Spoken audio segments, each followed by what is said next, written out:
Hi highs ஏதாவது sweet சாப்பிட்ணுன்னு உங்களுக்கு ஆசையாக இருந்துச்சுன்னா அப்போ நான் சொல்கிற மாதிரி இந்த டெசர்ட் பண்ணி பாருங்கள். உண்மையிலே அவ்வளோ சூப்பராக இருந்துச்சு.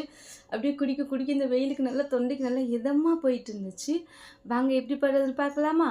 மேங்கோ சாபுதானா டெசர்ட் வாங்க எப்படி பண்ணுறது பார்க்கலாமா? ஒரு பாத்திரம் வச்சு அதில் வந்துட்டு வேணுன்ற அளவு அந்த ஜவ்வரிசியை வந்து போட்டுக்கோங்க. போட்டதுக்கப்புறம் அதில் வந்து நான் ரெண்டு கிளாஸ் அளவு வந்து தண்ணி ஊற்றிருக்கேன். அதுக்கப்புறம் ஸ்டவ்வை பற்ற வச்சுட்டு அதுக்கு மேலே வச்சுட்டு நல்லா ஒரு கிண்டி கிண்டி விட்டுட்டு அது நல்லா வெந்தனையும் அதை வந்துட்டு தனியாக வந்துட்டு ஒரு வடிகட்டி மாதிரி இருக்கிறதுல போட்டு வச்சுக்கோங்க. அதுக்கப்புறம் ஒரு மேங்கோ எடுத்து அதை நல்லா கட் பண்ணிவிட்டு நல்லா அந்த மாதிரி வந்துட்டு கட் பண்ணி எடுத்துக்கோங்க. அந்த மாதிரி பல்பெல்லாம் எடுத்து தனியாக ஒரு மிக்ஸி ஜாரில் போட்டதுக்கப்புறம் ஒரு 1/4 கிளாஸ் அளவு வந்துட்டு மில்க் ஊற்றிக்கோங்க. நான் வந்து ஒரு மேங்கோ எடுத்துருக்கேன். மில்க் ஊற்றி அதை நல்லா வந்து ஃபைன் பேஸ்ட்டாக வந்து அரைச்சி வச்சுக்கோங்க. அதுக்கப்புறம் ஒரு பாத்திரம் வச்சு அந்த சாபுதானா இருக்குது பார்த்திங்கன்னா, அந்த ஜவ்வரிசி அதையும் போட்டுட்டு இப்போ அரைச்சி வச்சு அந்த பேஸ்ட்டையும் போட்டுட்டு அப்புறம் வந்துட்டு பாதாம் பிசுன்னு அப்புறம் வந்து அந்த மேங்கோ பல்ப்பு வந்து இதில் கொஞ்சம் போட்டிருக்கேன். அப்புறம் வந்துட்டு மில்க்கு கொஞ்சம் ஊற்றிட்டு கண்டென்ஸ்ட் மில்க்கு அது வந்து கொஞ்சம் ஊற்றினேன் அந்த ஸ்வீட்னஸ்க்காண்டி. அதுக்கப்புறம் வந்துட்டு சப்ஸா சீட்ஸ் இதெல்லாம் போட்டு நல்லா வந்து கிண்டி விட்டுட்டு உங்களுக்கு ஐஸ் க்யூப் வேணுன்னா போட்டுக்கோங்க. எனக்கு மில்கே வந்து நல்லா வந்து கூலிங்காக இருக்கனால ஐஸ் க்யூப் வந்து ஸ்கிப் பண்ணிட்டேன்.